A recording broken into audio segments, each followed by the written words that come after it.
Hello everyone, and welcome again to another video from the Science Fiction Station series. A series of videos, of 10 videos, where I read a chapter from this book, Il Noblet Elmer and the Alien Water Thieves, by myself, Catherine Rose Newey.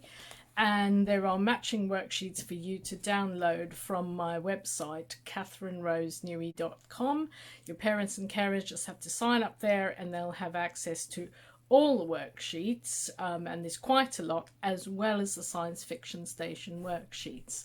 Okay, so today's worksheets you'll need look like this, and they are for Chapter 4, Astromorphing Takes More Than a Day.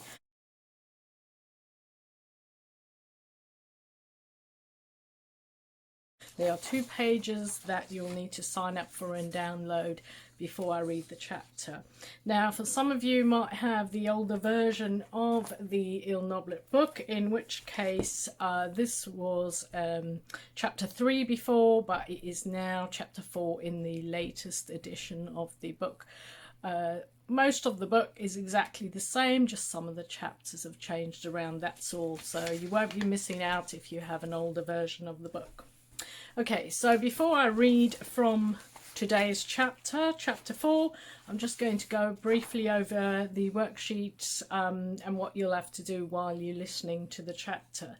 So in the first sheet, Worksheet Part A, it says Il Noblet uses a lot of Gapetonian double words in this chapter, like astromorphing and scient infused. Now, you could just look up the meaning of those in the glossary, which is at the back of the book, but it can be quite fun to work it out for yourself. And there's a website, learnthat.org website link, which can help you look up the roots of words. And then you will be able to fill that in the table there. So the first word I've done for you in the table, more or less. There's a little bit for you to do as well. The first word is scient infused. And I've broken that down into scient and infused, the 2 separate parts.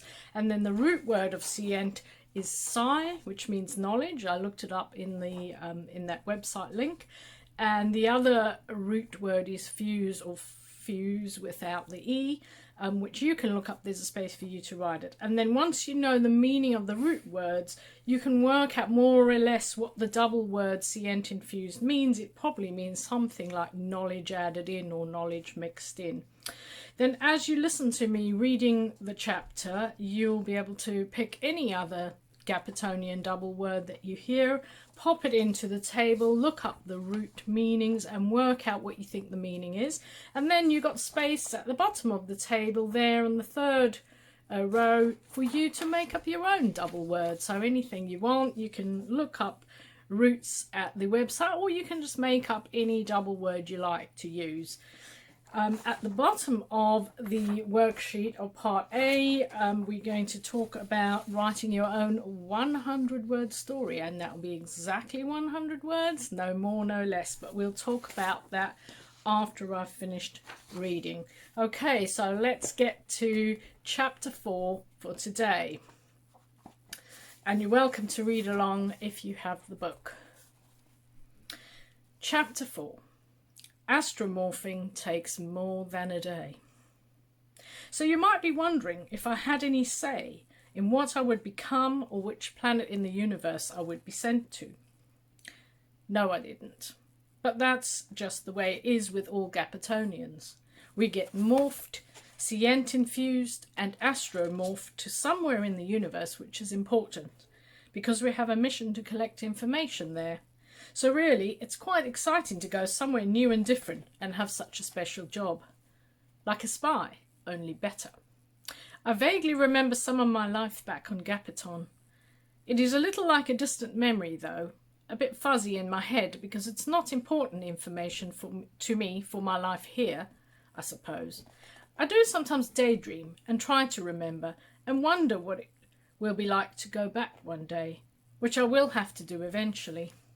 Being sort of half human means I'm not all Gapetonian, but then if necessary, I can be remorphed and scient infused with any necessary information so that I'll fit in better and cope more when I'm back living on Gapeton.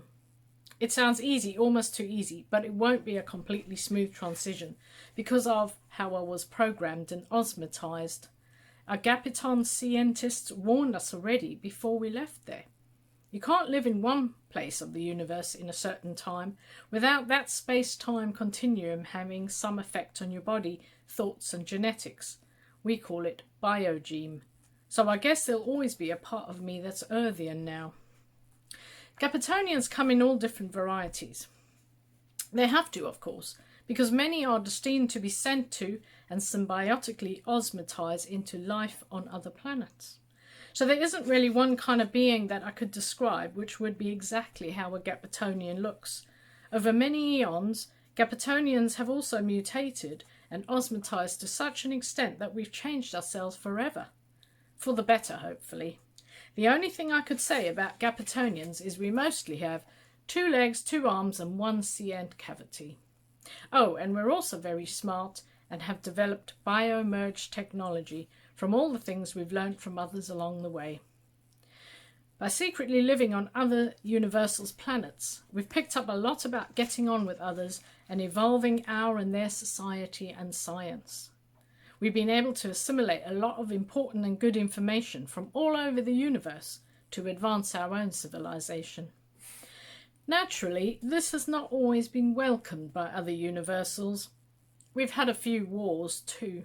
Not everyone likes being spied on for information about their people, their technology and their planet, as you can imagine. The worst one was 10 Ikonics ago, when some Gapetonians were astromorphed to Bryocentaur in the Luxigismos Spaciton. The Bryocentaurians found out and rooted out all the Gapetonian Bryocentaurians, then publicly annihilated them. The Gapetonians decided that was a step too far, so telecommuted there and retaliated with their latest weapon technology at the time, the Radion Nexus Dreadifica. It had the unexpected and unfortunate effect of wiping out all the younger Bryocentaurians, so eventually their species died out. As a result, the Miyaka, which is the multifarious inter-universe conglomerate communing authority, and the rest of the universals were not happy with the Gapetonians, and we've had to work really hard to become nicer and more accepted. Anyhow, back to my astromorphing process on Gapeton. Once I was past the pre-cellular stage and scient infused with enough information, I had the experience of very slowly, and I mean very slowly, waking up. I remember eventually becoming aware that I was lying in some sort of capsule, which was like an incubator device, I suppose, in a large, dimly lit room with very high ceilings, so high I couldn't properly see the roof when I looked up. I lay there for a while as awareness drained into me. I remembered then who I was and what was happening. My CN cavity felt sore, like it had been working too hard. Looking around me, I noticed other incubators, which were green oval capsules of all different sizes, due to there being lots of different sized beings in the universe, with very transparent, almost invisible lids. In the large capsule next to me, there were noises coming from a Gapetonian Ajosian, who was obviously going to Ajosia, a planet in the Meximosia Spaciton of the universe. Ajosia is one of the strangest planets, because it is very gaseous and the Ajosians sort of float. They can never really step very hard on their planet, or they'll fall through the gaseous layers. I guess they won't fall all the way through, as some of us like to joke, because the gases are denser nearer the centre, due to more gravity.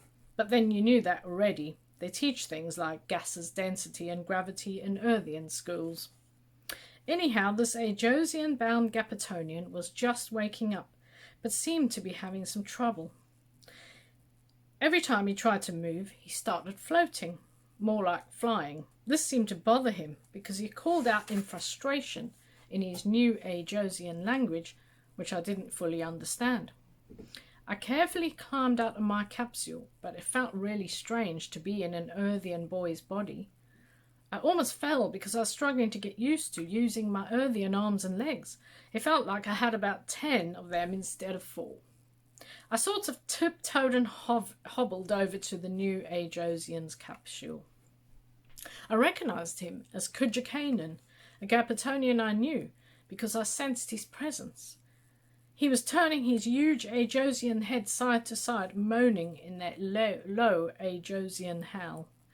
"Don't worry, you'll be fine. Just take it slowly," I said in Earthian tongue. My voice sounded a little squeaky and scratchy. Guess I better get used to it, as this was who I was now. Kujakainen seemed to relax.